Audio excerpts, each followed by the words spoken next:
नमस्कार दोस्तों, कैसे हैं आप सभी लोग। आशा करते हैं कि आप सभी लोग ठीक, स्वस्थ एवं अच्छे होंगे।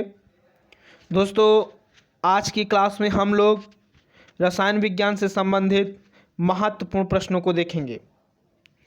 तो दोस्तों, अगर अभी तक आपने हमारे चैनल STRP कोचिंग क्लासेस के YouTube चैनल को सब्सक्राइब नहीं किया है दोस्तों, तो चैनल को ज़रूर सब्सक्राइब कर लें और बेल आइकन को जरूर प्रेस कर दें, जिससे कि आपको क्लास से संबंधित सभी प्रकार की नोटिफिकेशन प्राप्त हो सके। ठीक है दोस्तों। तो दोस्तों, चलिए हम लोग अपनी क्लास को प्रारंभ करने से पहले दोस्तों आज का मोटिवेशनल कोड देखते हैं। और आज का मोटिवेशनल कोड क्या है दोस्तों, जैसा कि आप सभी लोगों को दिख भी रहा है। क्या है दोस्तों आज का मोटिवेशनल कोड? रख हौसला वो मंजर भी आएगा, रख हौसला वो मंजर भी आएगा, प्यासे के पास चलकर समंदर भी आएगा, प्यासे के पास चलकर समंदर भी आएगा, थक कर न बैठ ए मंजिल के मुसाफिर, थक कर न बैठ ए मंजिल के मुसाफिर, मंजिल भी मिलेगी, मंजिल भी मिलेगी और मिलने का मज़ा भी आएगा।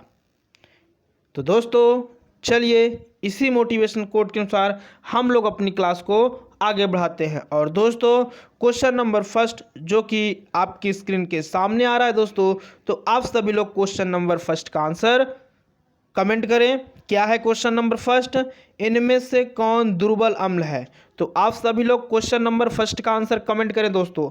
बताएं, सिट्रिक एसिड कि नाइट्रिक एसिड कि सल्फ्यूरिक एसिड कि हाइड्रोक्लोरिक एसिड? आप सभी लोग कमेंट करें, बहुत ही अच्छा क्वेश्चन है।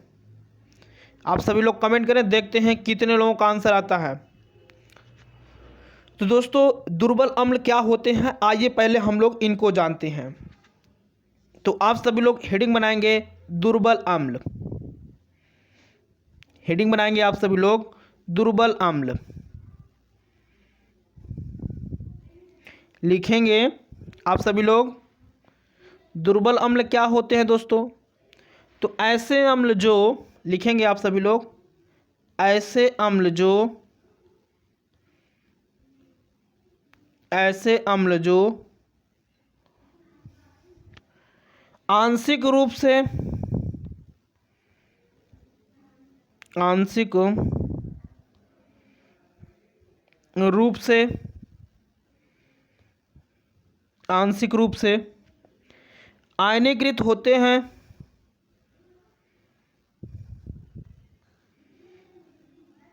आयनीकृत होते हैं,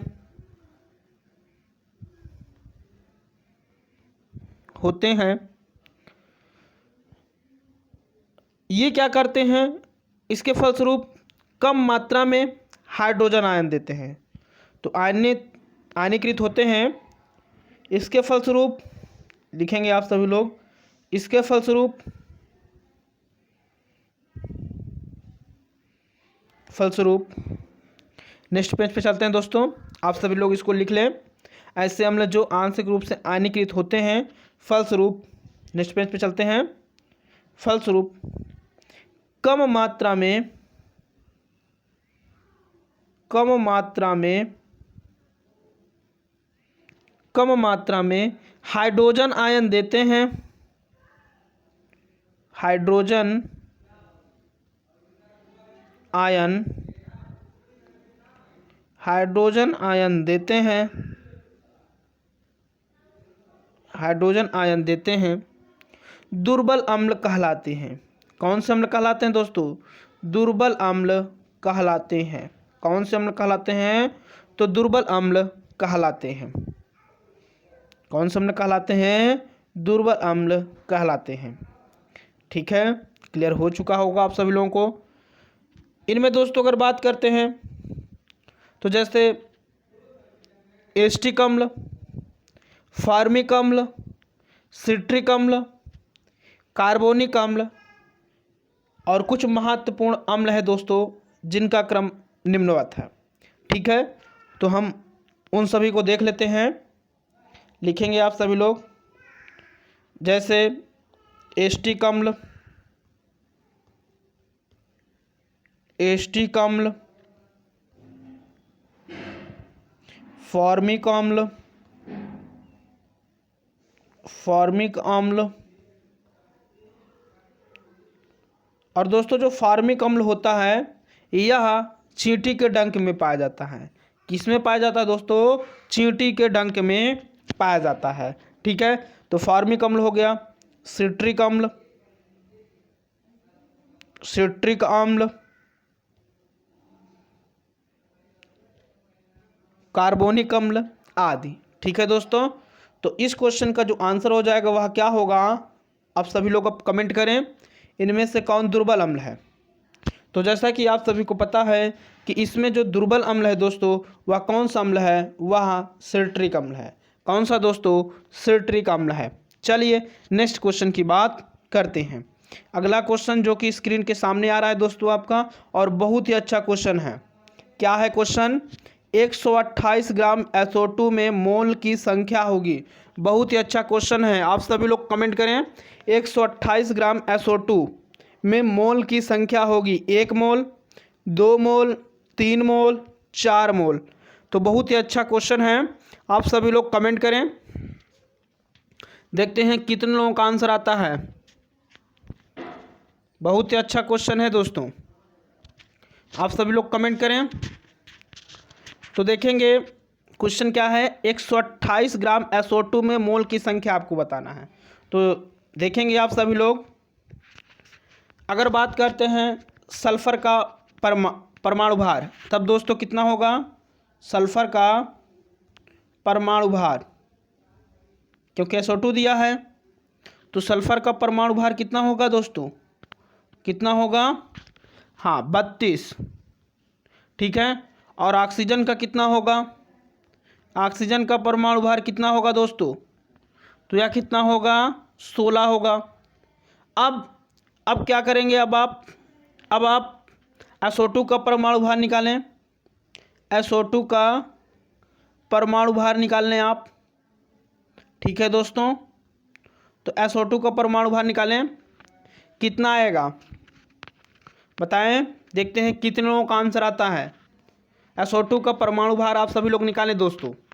और आप सभी लोग एक बार इस वीडियो को लाइक करके अपने दोस्तों के साथ भी शेयर कर दें, जिससे कि वो भी इस क्लास में जुड़कर इस क्लास का लाभ ले सके। तो आप सभी लोग एक बार इस वीडियो को अपने दोस्तों को ज़रूर शेयर करें। ठीक है, चलिए SO2 का परमाणु भार कितना आया? हाँ कितना होगा दोस्तों? 64। कितना होगा? 64। कितना आ जाएगा दोस्तों? 64 आएगा। ठीक है, SO2 का परमाणु भार कितना? तो कितना आया दोस्तों? 64 आएगा। कितना आएगा? 64। ठीक है, कैसे आएगा? अच्छा चलिए उसको भी बता देते हैं। देखिए सल्फर कितना? 32 प्लस ऑक्सीजन कितना?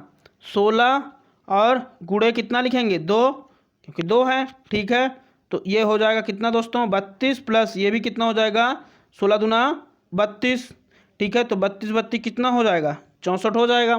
ठीक है, तो SO2 का परमाणु भार कितना हो गया? 64 हो गया। ठीक है, चलिए अब नेक्स्ट पेज पे चलते हैं। अब आप देखेंगे, अब आपको कितने क्वेश्चन में क्या कहा गया है देखेंगे। 128 ग्राम 128 ग्राम SO2 में मोल की संख्या निकालना है। तब 128 ग्राम SO2 में मोल की संख्या आप निकाल दीजिए।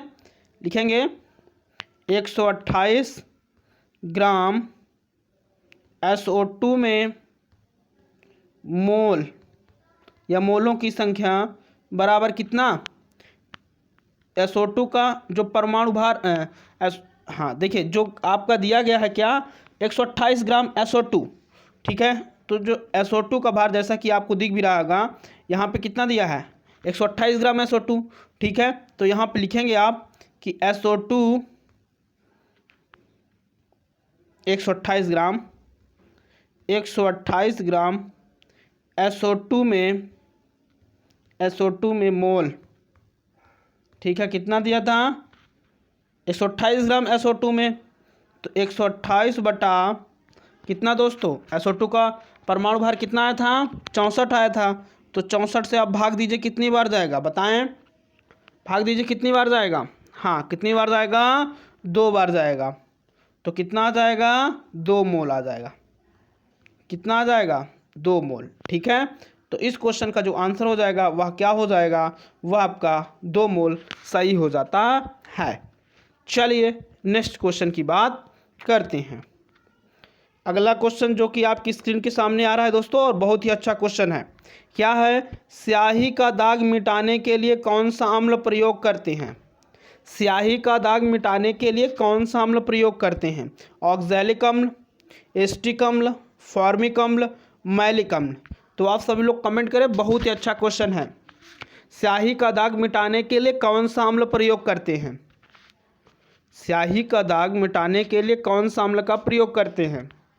तो जैसा कि आप सभी को पता है कि स्याही का दाग मिटाने के लिए ऑक्सैलिक अम्ल, कौन सा दोस्तों अम्ल? ऑक्सैलिक अम्ल का उपयोग बहुत ज़्यादा किया जाता है। किस अम्ल का प्रयोग किया जाता है? तो ऑक्सैलिक अम्ल का प्रयोग किया जाता है। ठीक है, और ऑक्सैलिक अम्ल टमाटर में पाया जाता है। जैसा कि आप सभी को पता है कि जो ऑक्सैलिक अम्ल है वह किस में पाया जाता है? तो यह टमाटर में पाया जाता है। किस में पाया जाता है? टमाटर में पाया जाता है। ठीक है, अगर बात करते हैं एस्टिक अम्ल, तो एस्टिक अम्ल जैसा कि आप सभी को पता है कि यह किस में पाया जाता है? यह सिरके में पाया जाता है। किस में पाया जाता है? तो यह सिरके में पाया जाता है। ठीक है, वहीं पे अगर हम बात करते हैं फॉर्मिक अम्ल, तो अभी मैंने आपको बताया कि फॉर्मिक अम्ल या चींटियों में पाया जाता है या चींटियों के डंक में पाया जाता है। ठीक है, और जो मैलिक अम्ल है, यह मैलिक अम्ल जो है यह विभिन्न प्रकार के फलों में पाया जाता है। जो मैलिक अम्ल है दोस्तों, यह विभिन्न प्रकार के फलों में पाया जाता है। ठीक है, तो स्याही का दाग मिटाने के लिए कौन सा अम्ल प्रयोग किया जाता है?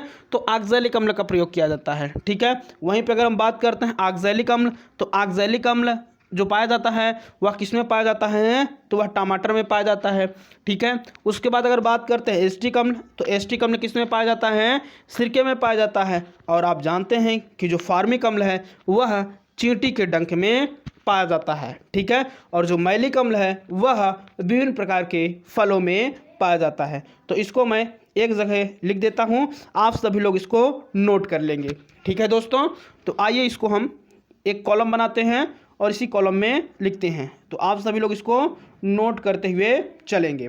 ठीक है, तो अगर आपसे पूछा जाए कि फॉर्मिक अम्ल, अगर आपसे पूछा जाए कि फॉर्मिक अम्ल किस में पाया जाता है, तब आप क्या बताएंगे? तब आप क्या बताएंगे? चींटी, चींटी के डंक में। क्या आप बताएंगे? चींटी के डंक में। ठीक है, चलिए अगर आपसे पूछा जाए एस्कॉर्बिक अम्ल, बहुत ही अच्छा क्वेश्चन है। अगर आपसे पूछा जाए एस्कॉर्बिक अम्ल, तो आप सभी लोग कमेंट करें, एस्कॉर्बिक अम्ल किस में पाया जाता है? तो एस्कॉर्बिक जो अम्ल है यह नींबू हो गया, मौसम्बी हो गया, खट्टे पदार्थों में पाया जाता है। ठीक है, नींबू हो गया, नींबू, मौसम्बी, इन सब में ये पाया जाता है। ठीक है दोस्तों, तो नींबू, मौसम्बी, इन सब में ये पाया जाता है। अगर आपसे पूछा जाए लैक्टिक अम्ल, अगर आपसे पूछा जाए लैक्टिक अम्ल, तो लैक्टिक अम्ल किस में पाया जाता है? आप सभी लोग कमेंट करें, लैक्टिक अम्ल किस में पाया जाता है? लैक्टिक अम्ल कमेंट करें, देखते हैं कितने लोगों को इस क्वेश्चन का आंसर पता है। और टार्टरिक अम्ल, टार्टरिक अम्ल किस में पाया जाता है? बहुत ही अच्छा क्वेश्चन है। हाँ, आप सभी लोग पहले कमेंट करें कि लैक्टिक अम्ल किस में पाया जाता है, उसके बाद मैं आप सभी लोगों को इसका आंसर बताता हूँ। ठीक है, टार्टरिक, जो टार्टरिक अम्ल है वह किस में पाया जाता है? तो वह इमली में पाया जाता है। किस में पाया जाता है?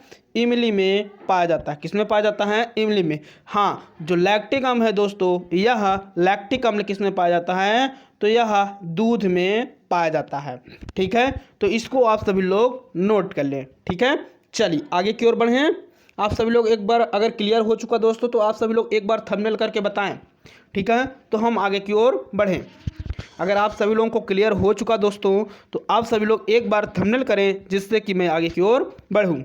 ठीक है, तो आप सभी लोग एक बार थंबनेल करें अगर आप सभी लोगों को क्लियर हो चुका। ठीक है दोस्तों, तो चलें, चलिए, तो इस क्वेश्चन का जो आंसर हो जाएगा वह क्या होगा? स्याही का दाग मिटाने के लिए किस अम्ल का प्रयोग किया जाता है? तो स्याही का दाग मिटाने के लिए किस अम्ल का प्रयोग किया जाता है? तो ऑक्सैलिक अम्ल का। चलिए नेक्स्ट क्वेश्चन की बात करते हैं। अगला क्वेश्चन जो कि आपकी स्क्रीन के सामने है, क्या है, चींटी के डंक में पाया जाने वाला अम्ल। बहुत ही अच्छा क्वेश्चन है, अभी मैंने आपको बताएं चींटी के डंक में पाया जाने वाला अम्ल, स्कॉर्बिक अम्ल, टार्ट्रिक अम्ल, लैक्टिक अम्ल, फॉर्मिक अम्ल। बताएं, बहुत ही अच्छा क्वेश्चन है।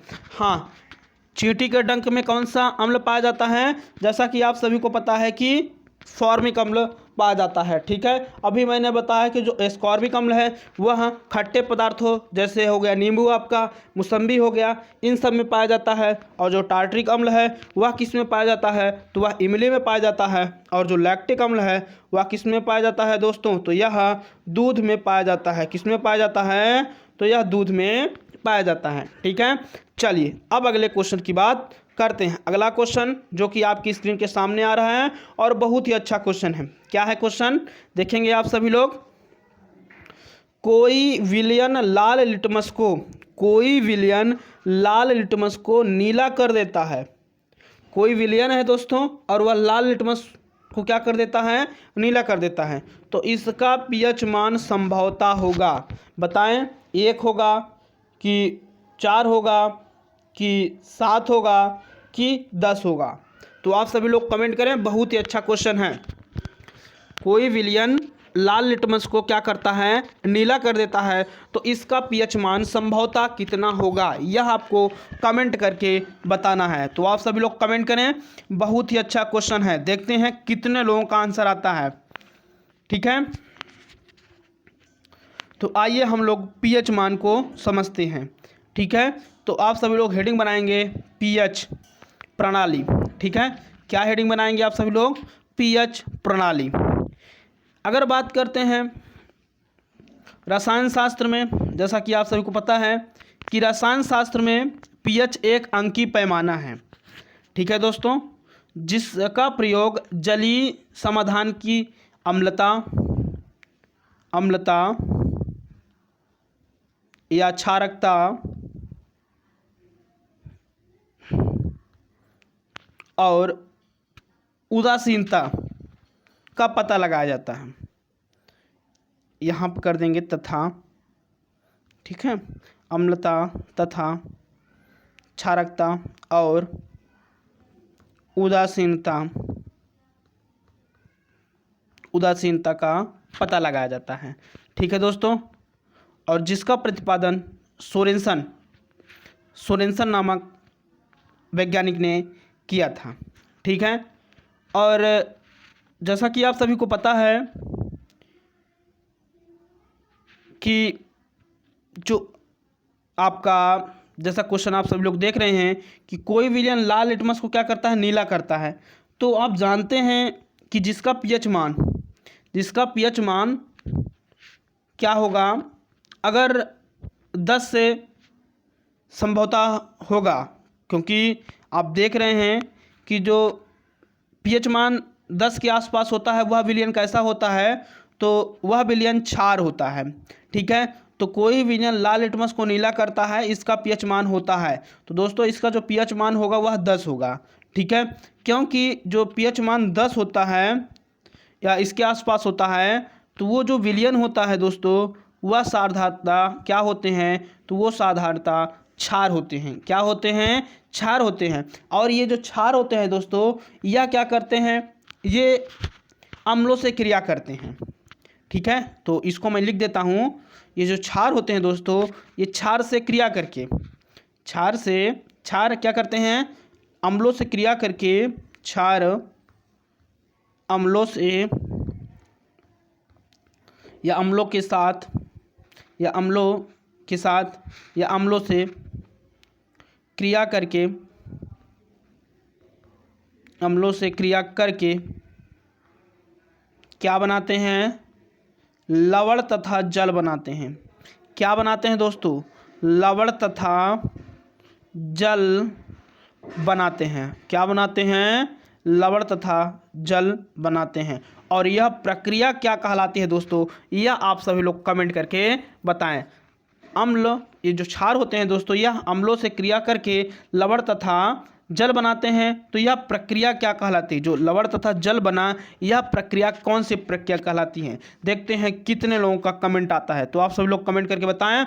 और दोस्तों इस क्वेश्चन का जो आंसर हो जाएगा वह क्या होगा आपका 10। कोई भी लाल लिटमस को नीला कर देता है तो इसका पीएच मान संभवतः कितना होगा 10, और जब पीएच मान 10 है दोस्तों तो वह क्या होगा, वह क्षार होगा। ठीक है, अब आप सभी लोगों को कमेंट करके यह बताना है कि जब क्षार अम्लों के साथ क्रिया करके लवण तथा जल बनाते हैं तो यह प्रक्रिया कौन सी प्रक्रिया कहलाती है? ठीक है, देखते हैं कितने लोगों का आंसर आता है। दोस्तों अगला क्वेश्चन जो कि आपकी स्क्रीन के सामने है, जंग लगना एक प्रक्रिया है। बहुत ही अच्छा क्वेश्चन है। अपचयन अभिक्रिया, ऑक्सीकरण अभिक्रिया, अपचय अभिक्रिया, विस्थापन अभिक्रिया, तो आप सभी लोग कमेंट करें। बहुत ही अच्छा क्वेश्चन है, देखते हैं कितने लोगों का आंसर आता है। बताएं, विकल्प आपके सामने हैं। जंग लगना एक प्रक्रिया है, तो जंग लगना कैसे प्रक्रिया है दोस्तों? जैसा कि आप सभी को पता है, हाँ बताएं, कमेंट करें, देखते हैं कितने लोगों का आंसर आता है। बहुत ही अच्छा क्वेश्चन है, कमेंट करें आप सभी लोग, देखते हैं कितने लोगों का आंसर आता है। बहुत ही अच्छा क्वेश्चन है, कमेंट करें आप सभी लोग। दोस्तों जंग लगना एक कैसी प्रक्रिया है? तो जानते हैं कि आप सभी लोग कि जंग लगना एक ऑक्सीकरण अभिक्रिया है। कैसी अभिक्रिया है दोस्तों?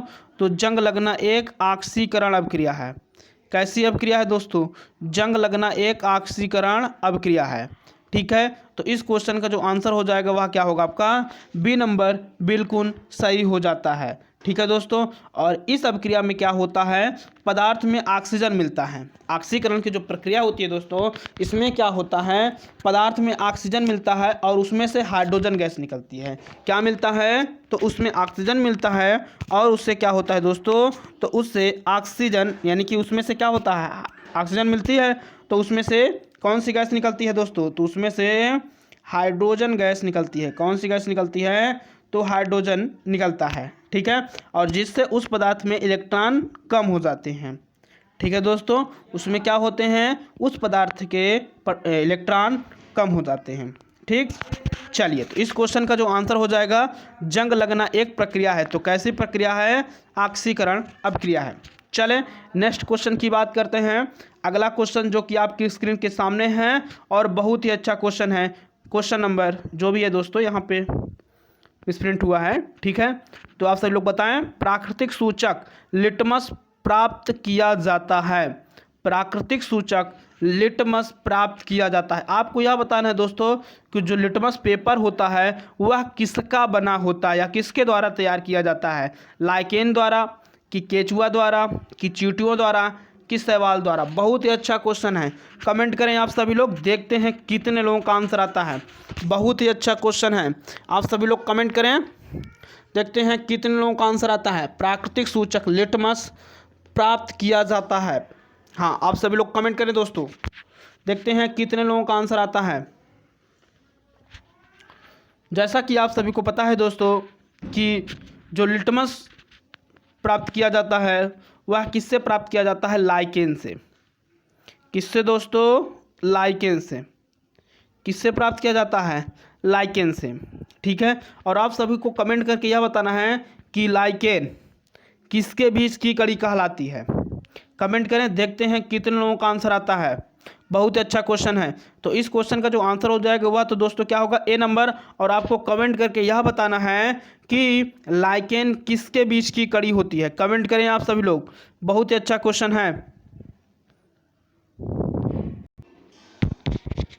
हाँ बताएं आप सभी लोग कि लाइकेन किसके बीच की कड़ी है। ठीक है दोस्तों,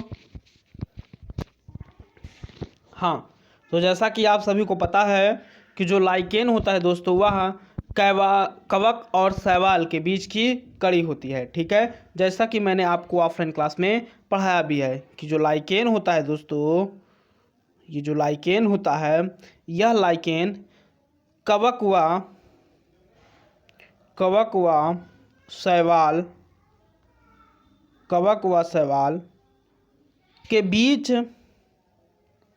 की कड़ी माना जाता है, या इसको हम ये भी कह सकते हैं सहजीवी अंतःक्रिया का परिणाम है। ठीक है, कवक और शैवाल के बीच की कड़ी को लाइकेन कहा जाता है दोस्तों। और इसको यह भी कहा जा सकता है कि कवक व शैवाल के बीच सहजीवी, कैसा दोस्तों, सहजीवी अंतःक्रिया का परिणाम है। ठीक है, किस क्रिया का, तो सहजीवी अंतःक्रिया का परिणाम है। ठीक है, तो क्लियर हो चुका होगा आप सभी लोगों को। क्वेश्चन नंबर 7, प्राकृतिक सूचक लिटमस प्राप्त किया जाता है, किससे प्राप्त किया जाता है, लाइकेन से।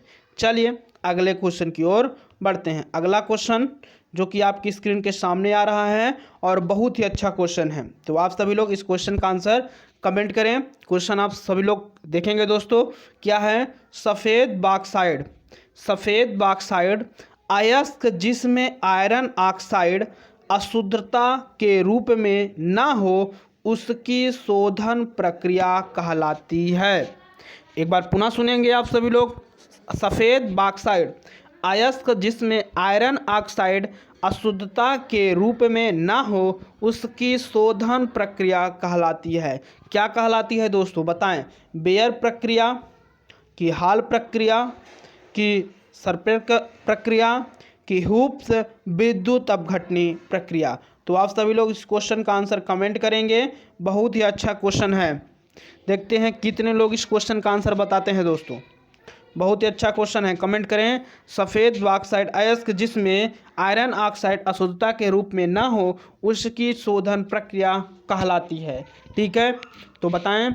और आप सभी लोग एक बार यह कमेंट करके बताएं दोस्तों कि बॉक्साइड किसका प्रमुख अयस्क है। कमेंट करें, देखते हैं कितने लोगों का आंसर आता है बॉक्साइड। फिर इस क्वेश्चन पे हम लोग डिस्कशन करते हैं। पहले आप सभी लोग ये बताएं दोस्तों कि बॉक्साइड किसका प्रमुख अयस्क है। हाँ, देखते हैं कितने लोगों का आंसर आता है। हाँ, बिल्कुल सही। जैसा कि आप सभी को पता है कि जो बॉक्साइड है दोस्तों वह एल्युमिनियम का प्रमुख अयस्क है। बॉक्साइड एल्युमिनियम का, किसका, एल्युमिनियम का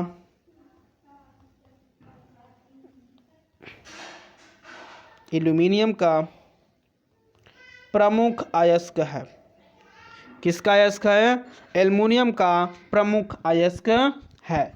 ठीक है, और जब इसमें आयरन ऑक्सीकृत रूप में, ठीक है, मैं नोट कर दे रहा हूँ तो आप सभी लोग लिखेंगे नोट डाल के, बॉक्साइड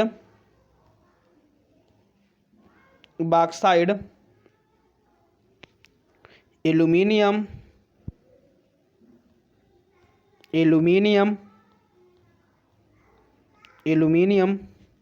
का प्रमुख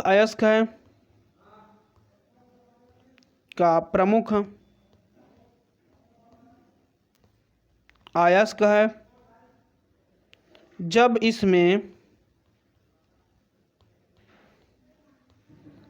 इसमें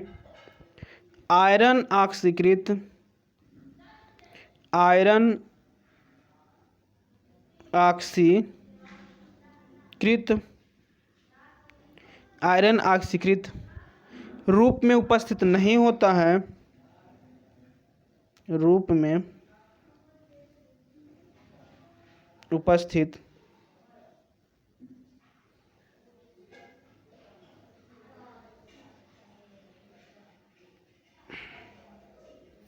उपस्थित नहीं होता है।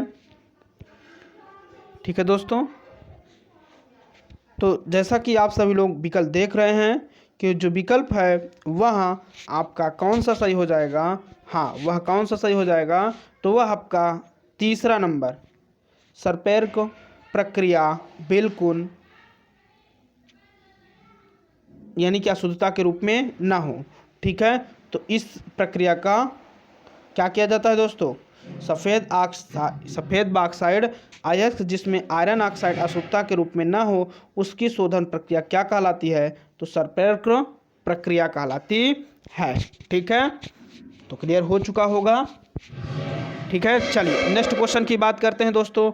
अगला क्वेश्चन क्या है जो कि आपकी स्क्रीन के सामने आ रहा है, बहुत ही अच्छा क्वेश्चन है। क्या है, देखेंगे आप सभी लोग, निम्नलिखित में से कौन सा न्यूनतम अभिक्रियाशील है।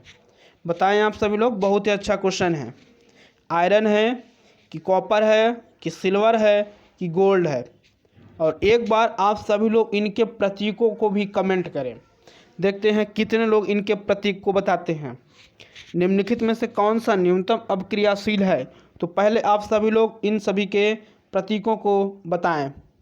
आयरन का, सिल्वर का, कॉपर का और गोल्ड का इनका प्रतीक कमेंट करें। देखते हैं कितने लोगों का आंसर आता है। बहुत ही अच्छा क्वेश्चन है, तो आप सभी लोग दोस्तों कमेंट करें। हाँ, देखते हैं कितने लोगों का आंसर आता है। निम्नलिखित में से कौन सा न्यूनतम अभिक्रियाशील है? आयरन, कॉपर कि सिल्वर कि गोल्ड? तो जैसा कि आप सभी जानते हैं कि किसी वर्ग में, नोट करेंगे, नोट करके आप सभी लोग लिखेंगे, किसी वर्ग में, किसी वर्ग में, वर्ग तो जानते हैं आवर्त सारणी में, ठीक है। तो किसी वर्ग में ऊपर से नीचे, ऊपर से नीचे की ओर जाने पर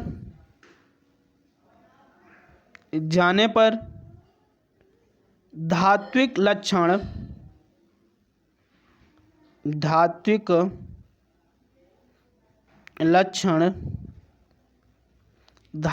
लक्षण क्या होते हैं दोस्तों?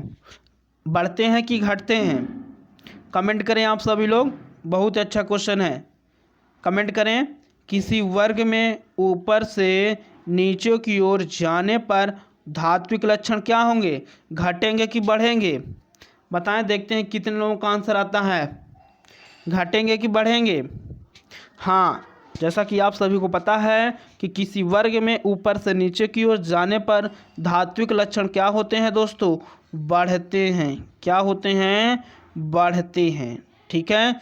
क्या होते हैं? बढ़ते हैं। और जब धात्विक लक्षण बढ़ते हैं दोस्तों, तो आप जानते हैं कि अधात्विक लक्षण क्या होंगे? अधात्विक लक्षण घटेंगे तथा आध्यात्मिक लक्षण तथा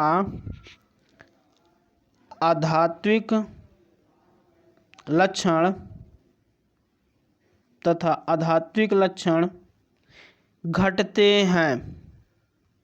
क्या होते हैं? आध्यात्मिक लक्षण घटते हैं, ठीक है। तो इसको आप सभी लोग नोट करेंगे पहले, ठीक है दोस्तों, नोट करें आप सभी लोग, ठीक है।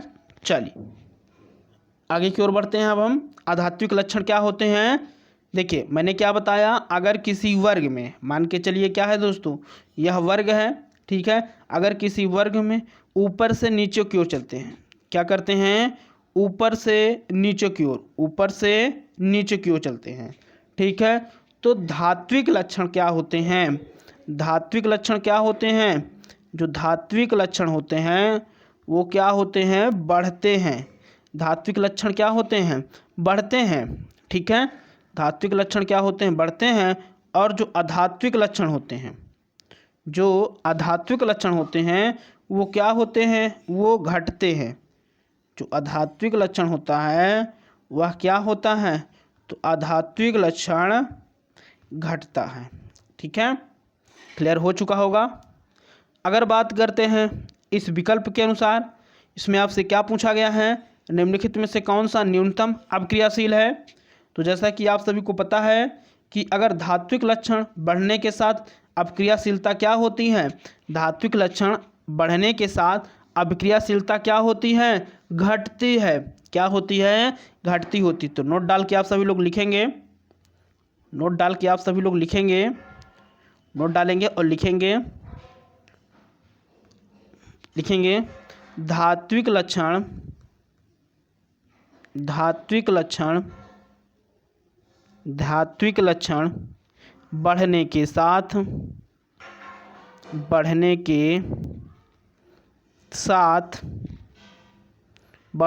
साथ ही अभिक्रियाशीलता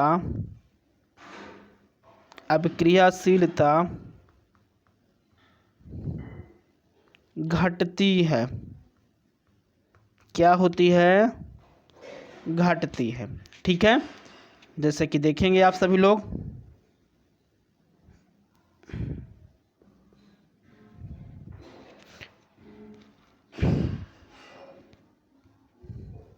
यहाँ पे कॉपर, फिर दोस्तों क्या होगा?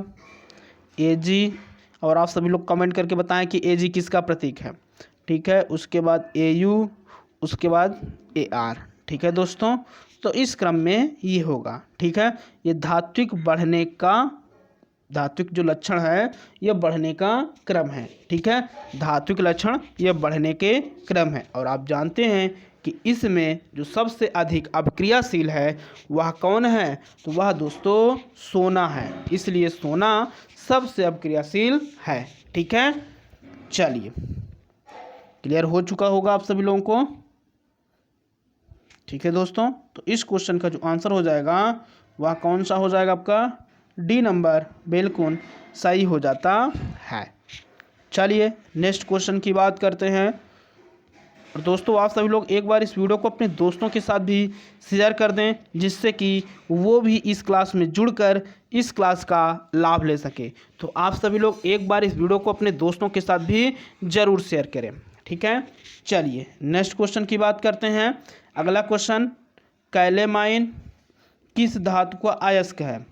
Magnesium, copper, zinc, iron. बताएं कैलेमाइन किस धातु का अयस्क है? बहुत ही अच्छा क्वेश्चन है, आप सभी लोग कमेंट करें कैलेमाइन किस धातु का अयस्क है। देखते हैं कितने लोगों का आंसर आता है। बहुत ही अच्छा क्वेश्चन है, आप सभी लोग कमेंट करें कि कैलेमाइन किस धातु का अयस्क है। देखते हैं कितने लोगों का आंसर आता है। हाँ, कमेंट करें आप सभी लोग।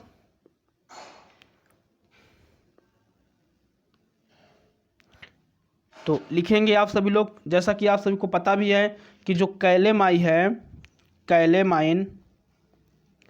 कैलेमाइन यह दोस्तों किस धातु का अयस्क है? तो यह जो कैलेमाइन है यह जिंक धातु का, किस धातु का है दोस्तों? तो यह जिंक धातु का क्या है? जिंक धातु का अयस्क है। किस धातु का अयस्क है दोस्तों? तो यह जिंक धातु का अयस्क है। ठीक है, और उसके दो अन्य और अयस्क भी हैं, जो है अयस्क जिंक ब्लेंड। दो अयस्क है दोस्तों, एक लिखेंगे आप सभी लोग, एक क्या है? जिंक ब्लेंड है, और एक क्या है? एक क्या है? जिंकाइड। किसका है दोस्तों? जिंकाइड। यह किसका है? तो यह जिंक का है। ठीक है, कैलेमाइन किस धातु का अयस्क है? तो यह जिंक धातु का अयस्क है। ठीक है दोस्तों, तो इस क्वेश्चन का आंसर क्या होगा? तो इस क्वेश्चन का जो आंसर होगा वह कैलेमाइन किस धातु का अयस्क है? तो कैलेमाइन जो धातु है दोस्तों वह किस धातु का अयस्क है? तो वह जिंक धातु का अयस्क है। तो इस क्वेश्चन का आंसर आपका सी नंबर बिल्कुल सही हो जाता है, जिंक। ठीक है दोस्तों, चलिए अगले क्वेश्चन की बात करते हैं। अगला क्वेश्चन क्या है? बहुत ही अच्छा क्वेश्चन है। अधातु ऑक्साइड। क्या है क्वेश्चन दोस्तों? अधातु ऑक्साइड है। बताएं, विकल्प आपके सामने है। ए नंबर विकल्प क्या है? प्राकृतिक में क्षारीय होते हैं। बी नंबर आपका विकल्प है प्राकृतिक में या प्रकृति में उभयधर्मी होते हैं। और सी नंबर है लाल लिटमस पत्र को नीला कर देते हैं। और डी नंबर क्या है दोस्तों? प्रकृति में अम्लीय होते हैं। तो आप सभी लोग कमेंट करें कि अधातु ऑक्साइड प्रकृति में क्या होते हैं? क्षारीय होते हैं, कि प्रकृति में उभयधर्मी होते हैं, कि लाल लिटमस पत्र को नीला कर देते हैं, कि प्रकृति में अम्लीय होते हैं। तो आप सभी लोग कमेंट करके बताएं इस क्वेश्चन का आंसर दोस्तों।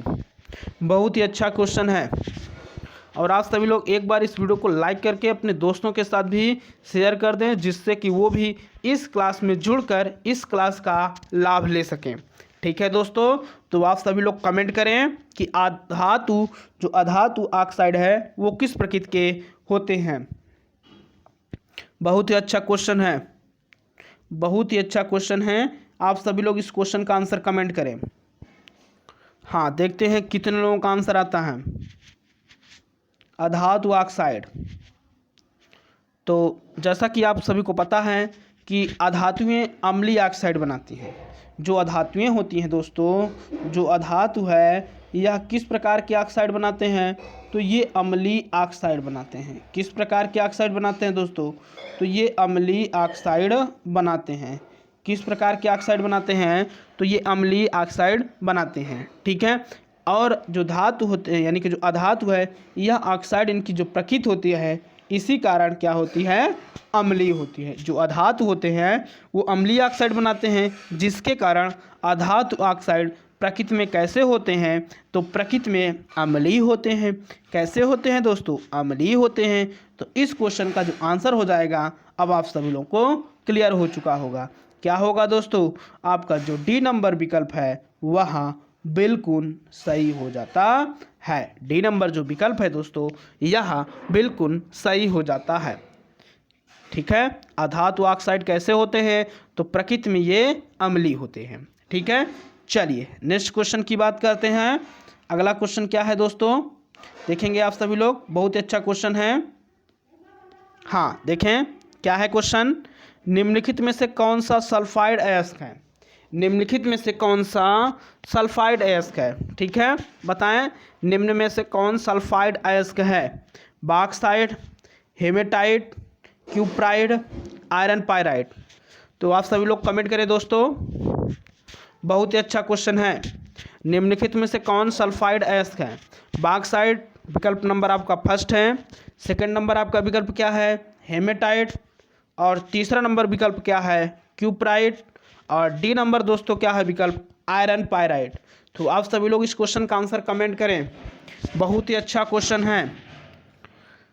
हाँ, तो देखेंगे दोस्तों, मैं कुछ तत्व और उन तत्वों के अयस्क का नाम लिखाता हूँ। ठीक है। तो आप सभी लोग देखेंगे, एक चार्ट बनाएंगे। हाँ, चलिए लिखेंगे आप सभी लोग। अगर आपसे पूछा जाए एल्युमिनियम, तो एल्युमिनियम उसका बॉक्साइड क्या है? तो उसका अयस्क क्या है? बॉक्साइड। ठीक है। तो इधर तत्व लिख लेते हैं और इधर दोस्तों उसका अयस्क। ठीक है, उसका अयस्क कॉलम बना लेंगे आप सभी लोग। लिखेंगे तत्व, इधर उसका अयस्क। क्या दोस्तों? उसका अयस्क। ठीक है। चलिए अगर बात करते हैं एल्युमिनियम, किसकी दोस्तों? एल्युमिनियम। तो क्या होगा? बॉक्साइट। क्या होगा दोस्तों?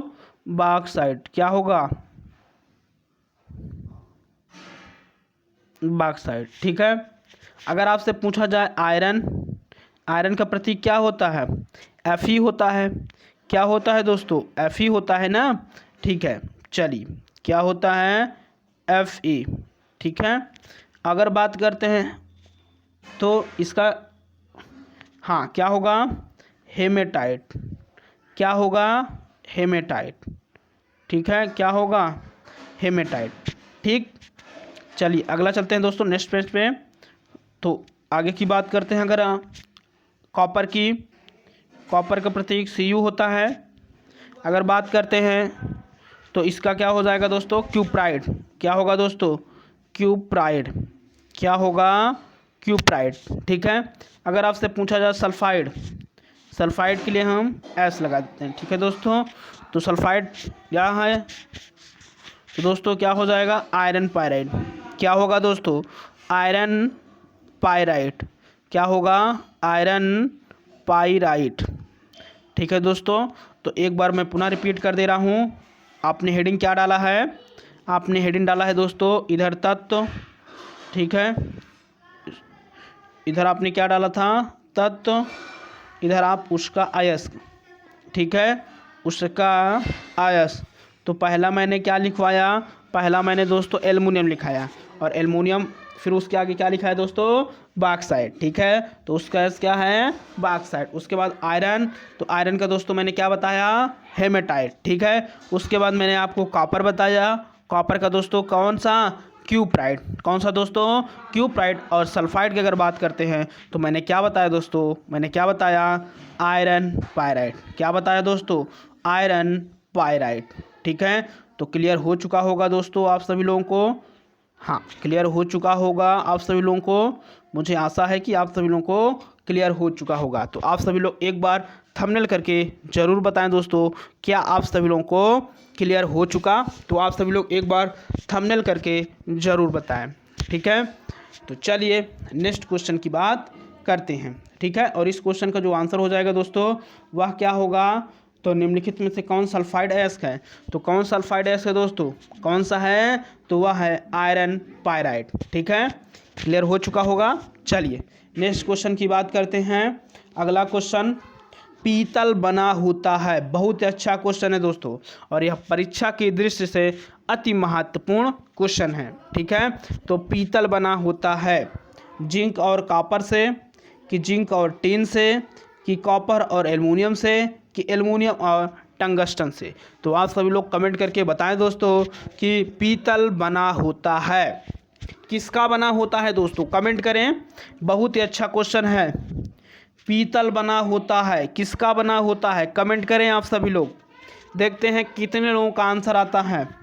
बहुत ही अच्छा क्वेश्चन है, पीतल किसका बना होता है दोस्तों, बताएं। जिंक और कॉपर से, कि जिंक और टिन से, कि दोस्तों कॉपर और एल्युमिनियम से, कि एल्युमिनियम और टंगस्टन से। तो आप सभी लोग कमेंट करें। बहुत ही अच्छा क्वेश्चन है दोस्तों। हाँ, पीतल जो बना होता है दोस्तों वह किसका बना होता है, तो वह दोस्तों किसका बना होता है, किसका बना होता है, तो वह दोस्तों किसका बना होता है, जैसा कि आप सभी को पता है कि वह दोस्तों किसका बना होता है, हाँ, जिंक और कॉपर का। किसका बना होता है, जो पीतल होता है दोस्तों यह किसका बना होता है, तो यह जिंक और कॉपर का बना होता है। किसका किसका बना होता है, जिंक और कॉपर का बना होता है। ठीक है दोस्तों, तो इस क्वेश्चन का जो आंसर हो जाएगा वह कौन सा सही हो जाएगा, आपका ए नंबर बिल्कुल सही हो जाता है। क्वेश्चन नंबर दोस्तों जो भी है इस क्वेश्चन का जो आंसर हो जाएगा वह आपका ए नंबर बिल्कुल सही हो जाता है। ठीक है दोस्तों, क्योंकि यहाँ की क्वेश्चन नंबरिंग नहीं की गई है। ठीक है, तो पीतल बना होता है किसका बना होता है दोस्तों, जिंक और कॉपर से मिलकर बना होता है। ठीक है, चलिए नेक्स्ट क्वेश्चन की बात करते हैं। अगला क्वेश्चन दोस्तों जो कि आपकी स्क्रीन के सामने है, बहुत ही अच्छा क्वेश्चन है। कौन सी मिश्र धातु संभव नहीं है, यह आपको कमेंट बताना है। कौन सी मिश्र धातु संभव नहीं है दोस्तों, बताएं। बहुत अच्छा क्वेश्चन है। और दोस्तों आप सभी लोग एक बार इस वीडियो को लाइक करके अपने दोस्तों के साथ भी शेयर कर दें, जिससे कि वो भी इस क्लास में जुड़कर इस क्लास का लाभ ले सके। ठीक है दोस्तों, तो बताएं कौन सी मिश्र धातु संभव नहीं है। हाँ, देखते हैं कितने लोगों का आंसर आता है दोस्तों। दोस्तों अगर बात करते हैं इस क्वेश्चन की, कौन सी मिश्र धातु संभव नहीं है, तो दोस्तों इसमें आपका जो Pb और Zn, ठीक है दोस्तों, लेड और जो जिंक है दोस्तों, इस मिश्र धातु संभव नहीं है। ठीक है दोस्तों, Pb व Zn मिश्र धातु संभव नहीं है। अब इसका कारण क्या है दोस्तों, तो इसको भी नोट करते हुए चलेंगे। ठीक है, तो नोट डालेंगे आप सभी लोग। इसका कारण क्या है, Pb और Zn यहाँ मिश्र धातु नहीं है, तो इसका कारण यह है दोस्तों, क्योंकि लिखेंगे आप सभी लोग, क्योंकि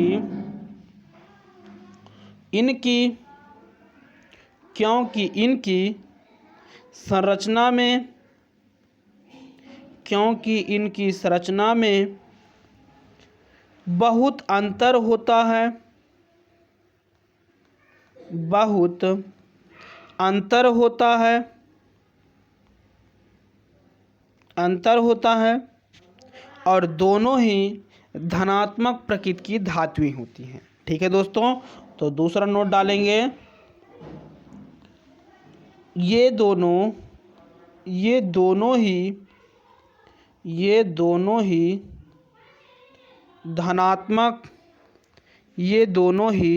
धनात्मक प्रवृत्ति की, नेक्स्ट पेज पे चलते हैं दोस्तों, ठीक है। ये दोनों ही धनात्मक प्रवृत्ति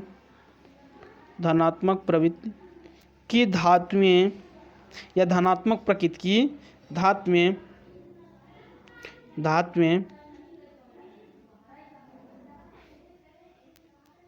धनात्मक प्रकृति की धातुएं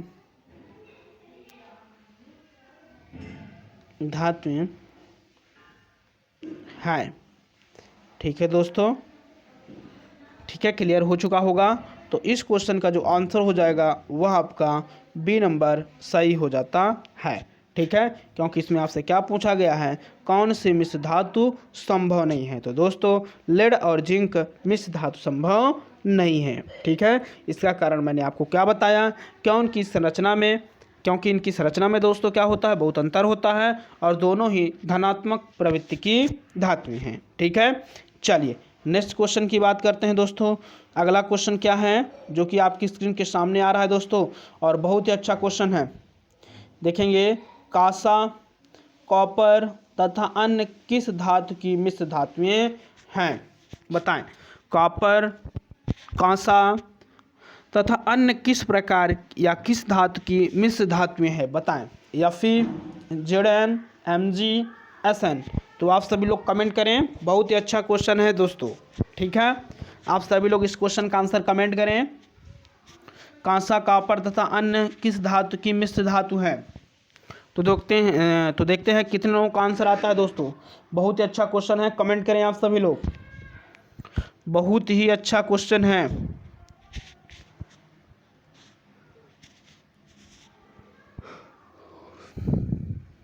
तो दोस्तों इसमें जैसा आप सभी को पता है कि कांसा, यह दोस्तों कॉपर तथा अन्य किस धातु की मिश्र धातु हैं। तो कांसा के साथ साथ दोस्तों और क्या इसके साथ साथ मिलता है, कांसा जो मिलकर बना होता है दोस्तों वह किससे, एक तो आपसे बता दिया, क्या बता दिया गया क्वेश्चन में कि कॉपर से मिलकर बना होता है, और अन्य कौन सी धातु के साथ मिलकर बना होता है दोस्तों, बताएं। और किस मिश्र धातु के साथ मिलकर बना होता है, कमेंट करें, बहुत ही अच्छा क्वेश्चन है। हाँ, तो कौन सी मिश्र धातु दोस्तों, तो वह मिश्र धातु कौन सी है, Sn। और आप सभी लोग कमेंट करके बताएं दोस्तों कि Sn किस धातु का प्रतीक है। बहुत ही अच्छा क्वेश्चन है, Sn किस धातु का प्रतीक है, बताएं। हाँ, कमेंट करें आप सभी लोग, बहुत ही अच्छा क्वेश्चन है। आप सभी लोग कमेंट करें कि Sn जो धातु है वह उसका क्या नाम है, प्रतीक जो Sn है दोस्तों तो उसका क्या नाम है। हाँ बिल्कुल सही दोस्तों, क्या नाम है, टिन। क्या नाम है दोस्तों, टिन।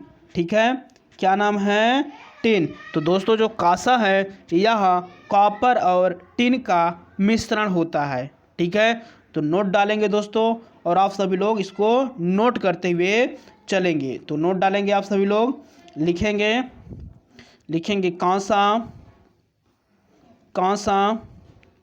कॉपर व टिन का मिश्रण, कॉपर व टिन, कॉपर Cu और टिन Sn का मिश्रण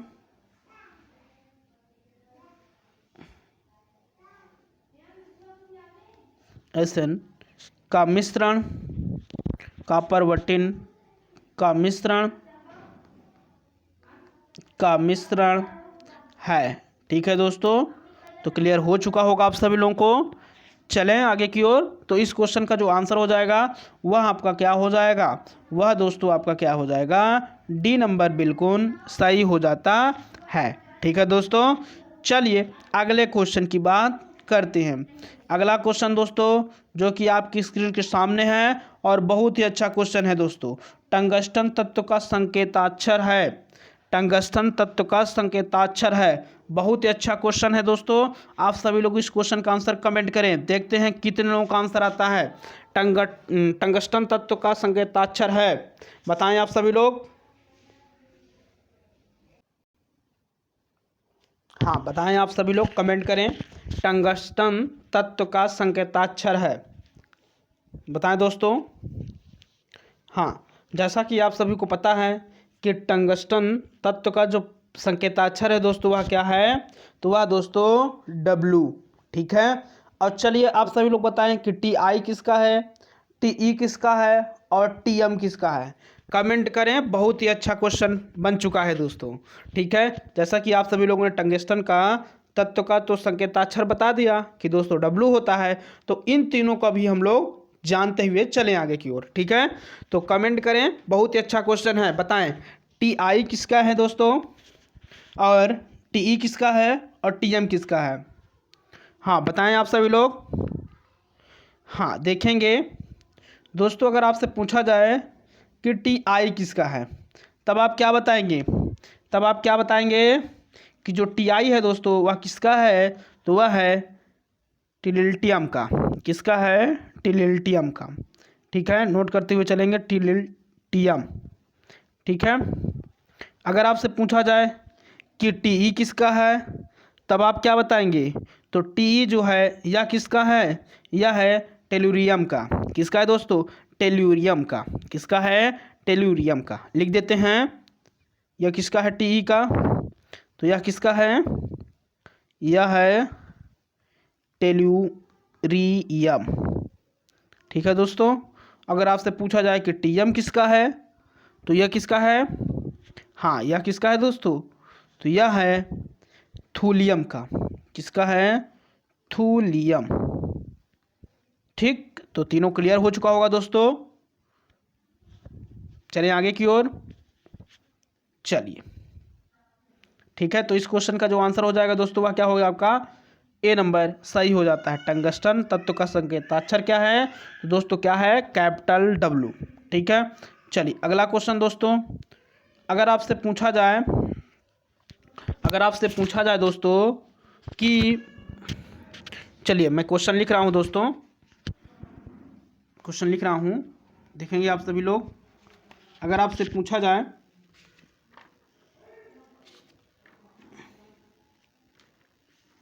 हाँ देखेंगे क्वेश्चन,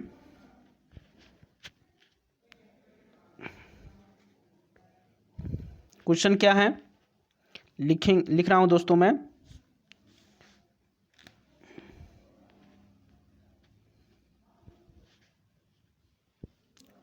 वायु में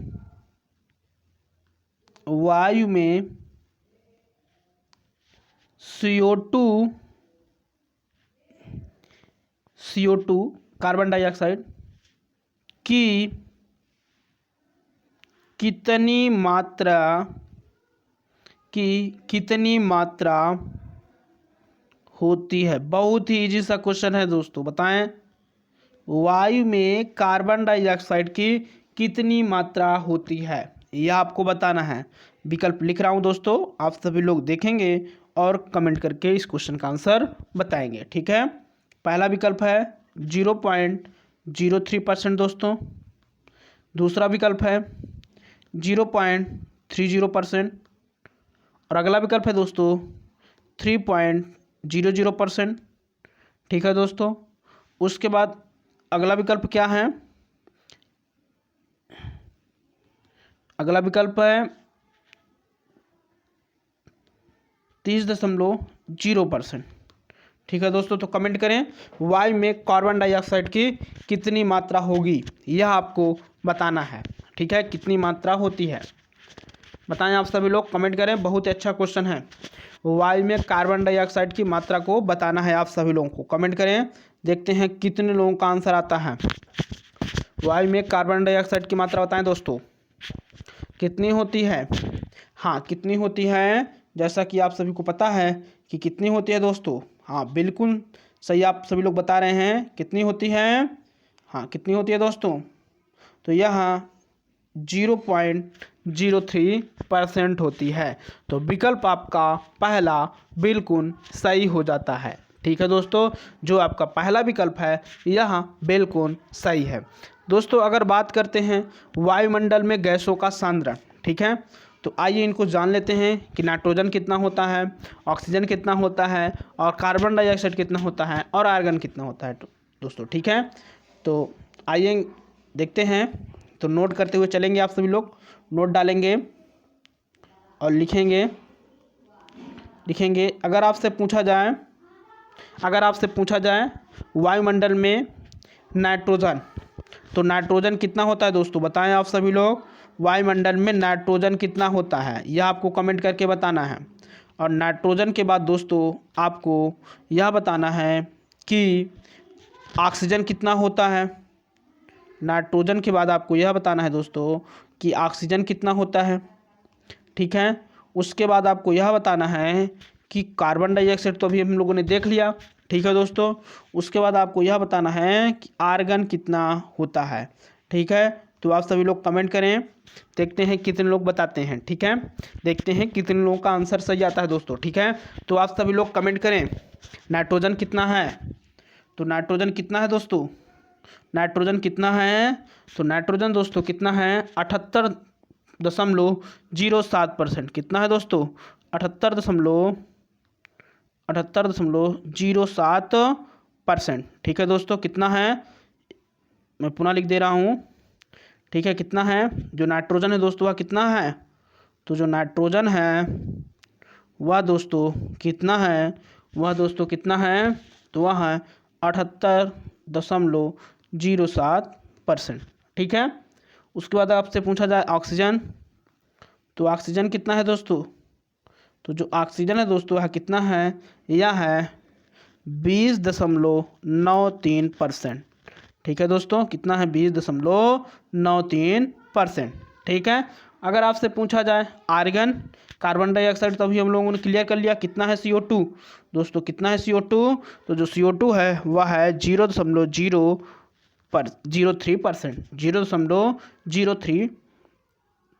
0.03%। ठीक है दोस्तों, अगर आपसे पूछा जाए दोस्तों आर्गन, तो आर्गन कितना है, बताएं आप सभी लोग। आर्गन कितना है दोस्तों, हाँ आर्गन जो है दोस्तों यह कितना परसेंट है, तो यह दोस्तों कितना है 0.93%। कितना है दोस्तों 0.93%। ठीक है, कितना है 0.93%। ठीक है दोस्तों, तो दोस्तों यह क्लास आप सभी लोगों को कैसी लगी, आप सभी लोग कमेंट करके ज़रूर बताएं दोस्तों। ठीक है, तो आप सभी लोग कमेंट करके ज़रूर बताएं कि यह क्लास आप सभी लोगों को कैसी लगी। ठीक है दोस्तों, तो दोस्तों चलते चलते आप लोगों से यही कहना चाहेंगे दोस्तों कि दोस्तों आप सभी लोग अगर किसी क्लास को देखते हैं तो उस क्लास को शुरू से लेकर अंत तक ज़रूर देखा करें, जिससे कि आपको परीक्षा में काफ़ी लाभ मिल सके। ठीक है दोस्तों, अगर कोई भी क्लास आप देखते हैं दोस्तों तो प्रारंभ से आप अंत तक देखें, जिससे कि आपको एग्ज़ाम में काफ़ी लाभ मिल सके। ठीक है दोस्तों, तो दोस्तों चलते चलते आप लोगों से यही कहना चाहेंगे कि दोस्तों अगर अभी तक आपने हमारे चैनल STRP कोचिंग क्लासेस के YouTube चैनल को सब्सक्राइब नहीं किया है दोस्तों, तो चैनल को ज़रूर सब्सक्राइब कर लें और बेल आइकन को जो प्रेस कर दें, जिससे कि आपको क्लास से संबंधित सभी प्रकार की नोटिफिकेशन प्राप्त हो सके। ठीक है दोस्तों, तो दोस्तों आप सभी लोग अगर चैनल को सब्सक्राइब नहीं किया है दोस्तों, तो चैनल को ज़रूर सब्सक्राइब कर लें और बेल आइकन को जो प्रेस कर दें। तो आज इतना ही दोस्तों, धन्यवाद, जय हिंद।